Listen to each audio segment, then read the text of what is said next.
Selamat pagi anak-anak, bagaimana kabar kalian pagi ini? Semoga Allah SWT tetap melimpahkan rahmat dan berkahnya buat kita semua. Amin.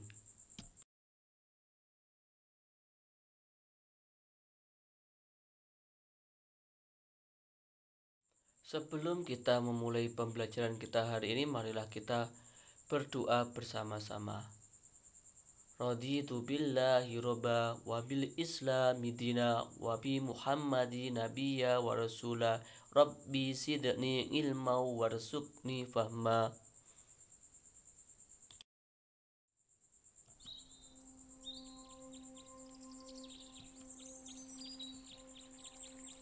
Dengan memahami jenis-jenis usaha ekonomi masyarakat, siswa mampu menemukan ide atau saran tentang usaha yang cocok dilakukan untuk membantu ekonomi keluarga di tengah masa pandemi COVID-19 yang melanda.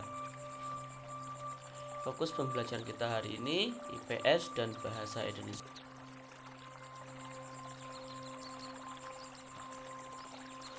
Jenis-jenis usaha ekonomi masyarakat. Kondisi geografis Indonesia beragam. Ada wilayah daratan dan ada pula wilayah perairan. Kondisi geografis yang beragam menyebabkan beragam pula jenis kegiatan ekonomi masyarakat. Keragaman ini disesuaikan dengan kondisi alam atau geografis suatu wilayah.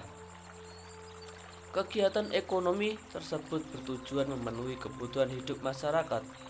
Agar tercipta kehidupan yang nyaman, setiap penduduk perlu menghargai jenis kegiatan ekonomi penduduk lainnya. Amatilah jenis kegiatan ekonomi di lingkungan daerah sekitarmu. Ada yang bekerja di lahan persawahan, ada yang berternak ayam, petelur atau ayam pedaging, ada yang berdagang di pasar, ada yang bekerja di sektor industri, ada pula yang membudidayakan ikan di kolam. Kegiatan ekonomi masyarakat ini bertujuan memperoleh pendapatan. Selanjutnya, pendapatan tersebut digunakan untuk memenuhi kebutuhan hidup. Apa yang dimaksud dengan kegiatan ekonomi? Kegiatan ekonomi adalah semua kegiatan yang dilakukan manusia untuk memenuhi kebutuhan hidupnya. Jika dicermati, kegiatan ekonomi dilakukan dengan memanfaatkan sumber daya alam. Sebagai negara kepulauan, Indonesia dikaruniai sumber daya alam melimpah. Karunia ini sudah sepantasnya kamu syukuri dengan memanfaatkan secara bijak. Pemanfaatan sumber daya alam tersebut dapat dilihat pada berbagai bidang usaha. Indonesia dikenal sebagai negara agraris. Sebutan ini disebabkan banyak penduduk bermata pencaharian sebagai petani. Usaha agraris meliputi kegiatan pertanian dan perkebunan. Sektor usaha agraris terdapat di daerah pedesaan dan pegunungan. Berbagai jenis tanaman tumbuh subur dan menghasilkan banyak bahan pangan. Hasil pertanian dan perkebunan antara lain padi, jagung, ubi, kedelai, sagu, umbi-umbian, sayuran, dan buah-buahan. Bagaimana cara meningkatkan hasil produksi sektor agraris?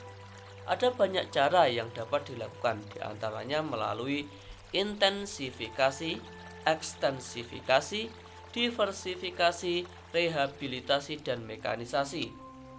Ayo berdiskusi.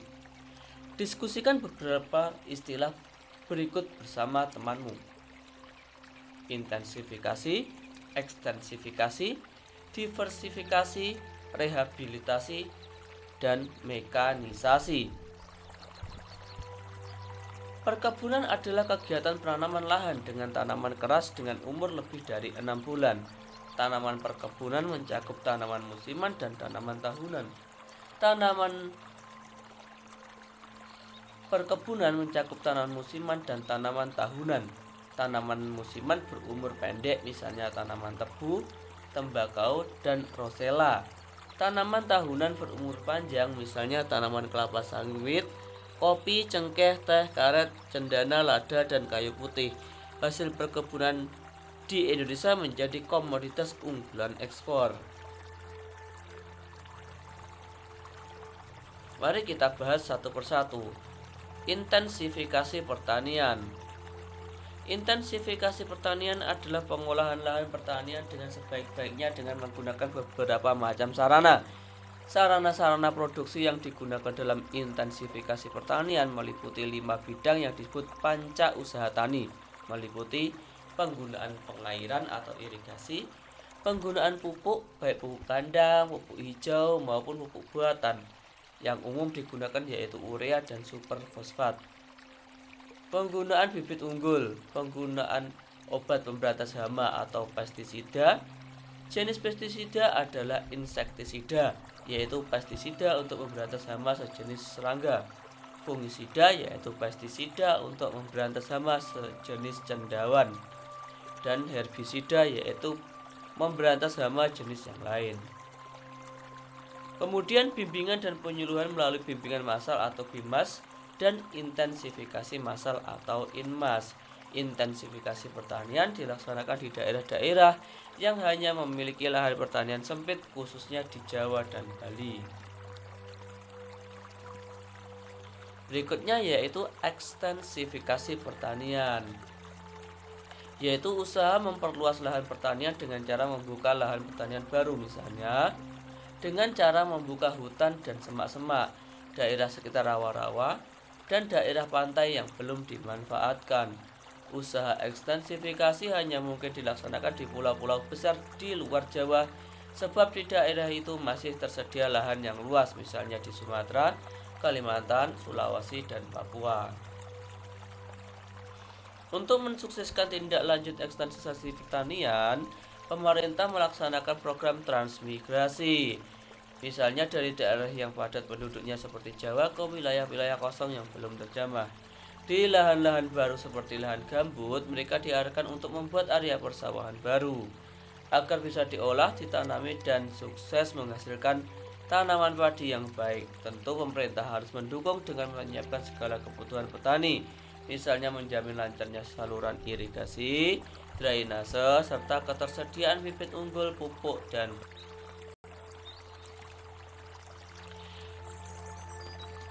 diversifikasi pertanian mengandung dua pengertian sebagai berikut. Diversifikasi pertanian adalah usaha memperbanyak jenis tanaman pada suatu lahan pertanian, misalnya suatu lahan pertanian ditanami jagung dan padi gogo. Cara semacam ini disebut juga tumpang sari.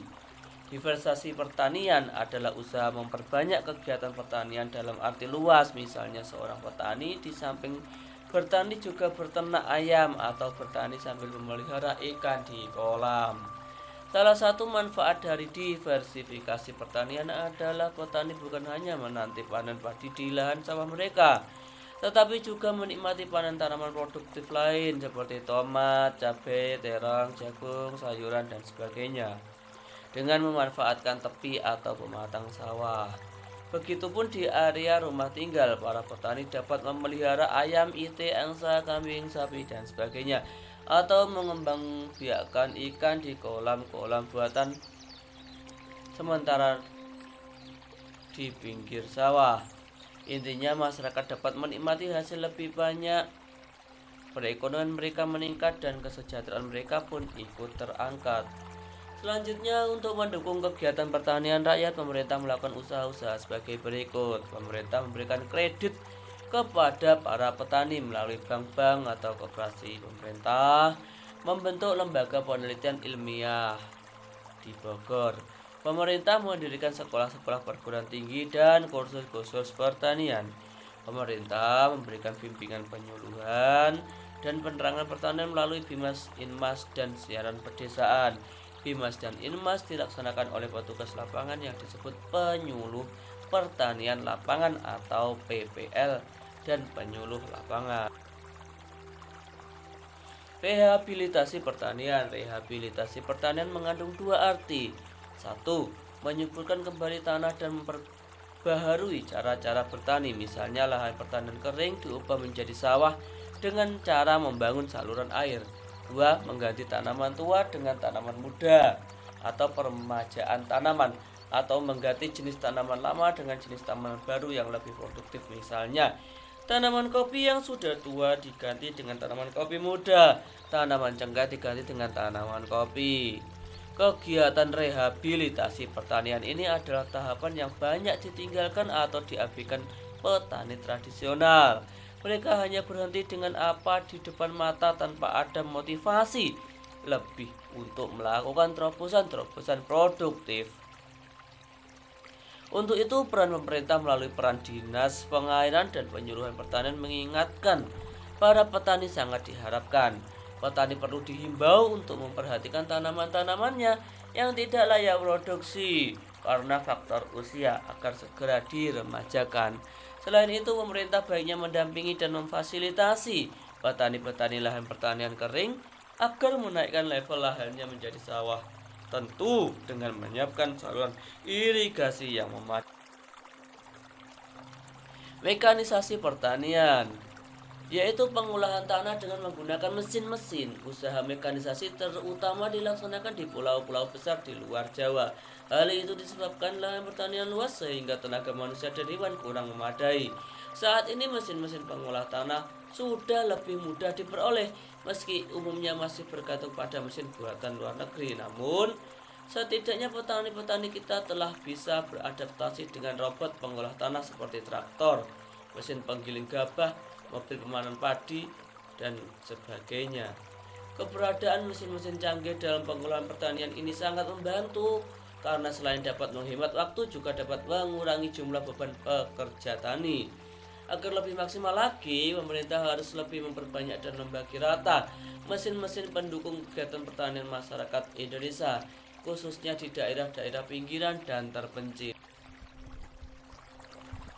Peternakan adalah kegiatan usaha budidaya hewan yang diambil hasil peternakan terdiri atas daging, telur, susu, kulit, dan bulu. Jenis peternakan dapat dibedakan menjadi sebagai berikut. Peternakan hewan kecil misalnya kelinci, kambing, domba, dan biri-biri. Peternakan hewan besar misalnya sapi, kerbau, dan kuda. Peternakan unggas misalnya ayam, itik, burung, dan puyuh. Kegiatan peternakan dapat dilakukan dalam skala kecil ataupun besar. Usaha peternakan skala kecil dilakukan oleh penduduk. Peternakan skala besar biasanya dikembangkan oleh pihak swasta atau pengusaha dan pemerintah.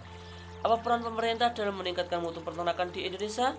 Upaya yang dilakukan pemerintah antara lain memberikan bantuan bibit unggul, menyediakan pakan ternak bermutu, dan memberikan penyuluhan kepada peternak.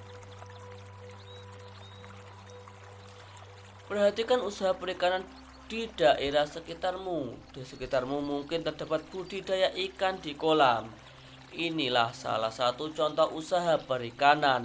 Secara umum, usaha perikanan dibedakan menjadi perikanan darat dan perikanan laut. Perikanan darat yaitu usaha memelihara dan menangkap ikan di perairan darat. Perikanan darat terdiri atas perikanan air tawar dan perikanan air payau. Perikanan air tawar dilakukan di sungai, danau, rawa, waduk, atau bendungan, empang, sawah, dan kolam. Jenis ikan yang dibudidayakan adalah lele, nila, mujair, gurame, dan mas. Perikanan air payau dilakukan di tambak di pinggir pantai. Jenis ikan yang dibudidayakan adalah bandeng. Perikanan air laut yaitu usaha menangkap ikan di pantai atau laut. Di Indonesia, usaha penangkapan ikan di laut dilakukan nelayan tradisional. Saat musim ikan, nelayan akan memperoleh banyak hasil tangkapan. Juga menghasilkan udang, kerang, rumput laut, mutiara, dan garam. Selain untuk keperluan penduduk, hasil tangkapan ditujukan untuk kegiatan ekspor.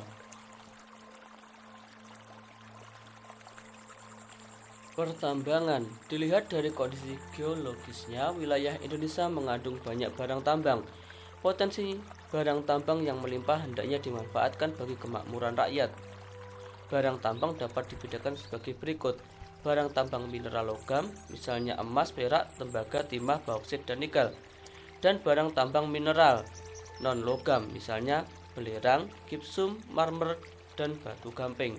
Barang tambang sumber energi misalnya minyak bumi, batu bara, dan gas alam. Barang tambang di Indonesia termasuk sumber daya vital. Pemanfaatnya ditujukan bagi kemakmuran masyarakat Indonesia. Jika dieksploitasi terus-menerus, ketersediaan barang tambang akan cepat habis. Oleh karena itu, pemanfaatan barang tambang dilakukan dengan bijak dan memperhatikan kelestariannya. Contoh perusahaan yang mengeksploitasi barang tambang di Indonesia antara lain PT Pertamina, PT Aneka Tambang, PT Freeport Indonesia, dan PT Chevron Pacific Indonesia.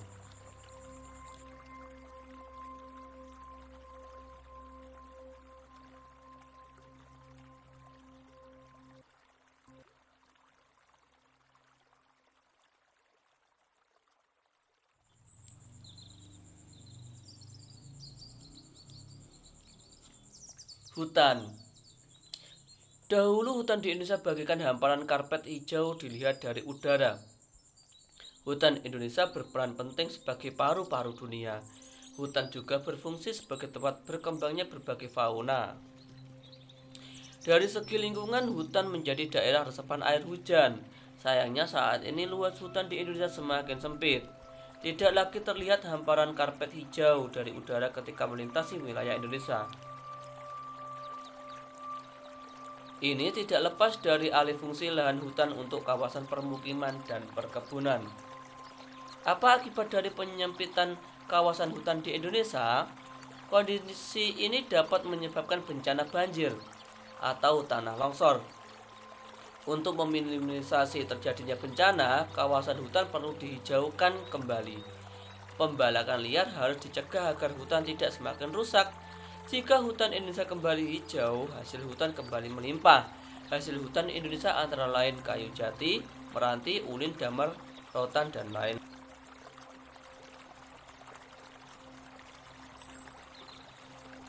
Perdagangan adalah kegiatan membeli barang dagang dan menjualnya kembali kepada konsumen.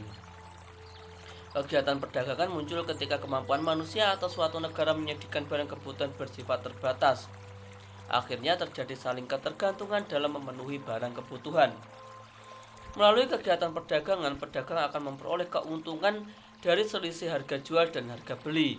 Kegiatan perdagangan tidak hanya mencakup satu daerah atau satu negara, akan tetapi kegiatan perdagangan dapat dilakukan antar negara. Secara ekonomi, kegiatan perdagangan antar negara ditandai dengan ekspor-impor. Ekspor adalah usaha menjual barang dari dalam negeri ke pasar luar negeri. Impor adalah usaha memasukkan barang dari negara lain ke pasar dalam negeri. Perindustrian. Perindustrian adalah kegiatan mengubah bahan mentah menjadi barang setengah jadi atau barang jadi. Bahan mentah diperoleh dari melimpahnya sumber daya alam. Usaha industri dapat dilakukan secara perorangan atau kelompok. Usaha industri dapat dikelompokkan industri rumah tangga atau home industry, industri sedang, dan industri besar. Contoh industri di Indonesia adalah industri makanan dan minuman, kosmetik, obat-obatan, garmen, serta elektronik.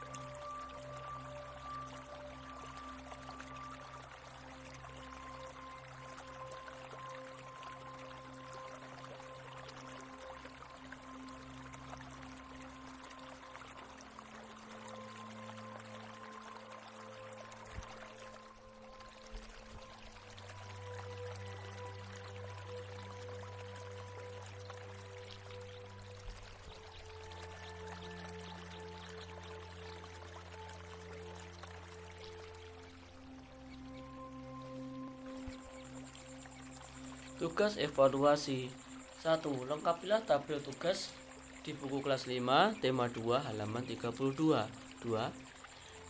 Setelah pembelajaran hari ini, kalian sudah tahu bahwa ada banyak jenis usaha yang bisa dilakukan masyarakat untuk meningkatkan ekonomi. Jenis usaha apa yang kalian usulkan untuk membantu perekonomian keluarga kalian di saat pandemik seperti ini? Kerjakan pada buku kalian dan fotokan hasil pekerjaan kalian ke nomor WhatsApp grup kelas 5.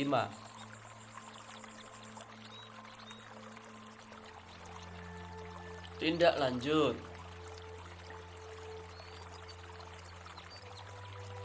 Allah Subhanahu wa Ta'ala tidak henti-hentinya mencurahkan rezeki kepada kita. sebagaimana yang tertera pada surat At-Taubah ayat 105. Dan katakanlah, bekerjalah kamu, maka Allah dan Rasul-Nya serta orang-orang mukmin akan melihat pekerjaanmu itu, dan kamu akan dikembalikan kepada Allah yang mengetahui akan yang gaib dan yang nyata, lalu diberitakannya kepada kamu apa yang telah kamu kerjakan. Dilanjutkan surah Ibrahim ayat 7, dan ingatlah juga tatkala Tuhanmu memaklumkan, sesungguhnya jika kamu bersyukur pasti kami akan menambah nikmat kepadamu, dan jika kamu mengingkari nikmatku maka sesungguhnya azabku sangat pedih. Semoga pembelajaran hari ini menambah wawasan kita tentang jenis-jenis usaha ekonomi yang dapat kita lakukan di dalam kehidupan kita mencari sumber penghasilan.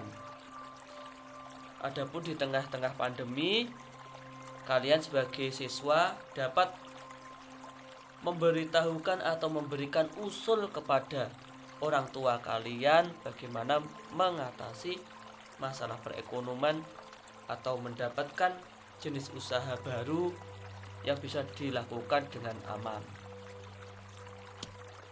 Sebelum kita mengakhiri kegiatan kita hari ini, marilah kita berdoa bersama-sama. Semoga apa yang kita pelajari mendapatkan ridho dari Allah Subhanahu wa taala. Subhanakallahumma wa bihamdika asyhadu an la ilaha illa anta astaghfiruka wa atubu ilaik. Maha suci Engkau ya Allah, aku memujimu. Aku bersaksi bahwa tiada Allah yang berhak diibadahi dengan benar kecuali Engkau. Aku meminta ampunan dan bertaubat kepadamu. Assalamualaikum warahmatullahi wabarakatuh.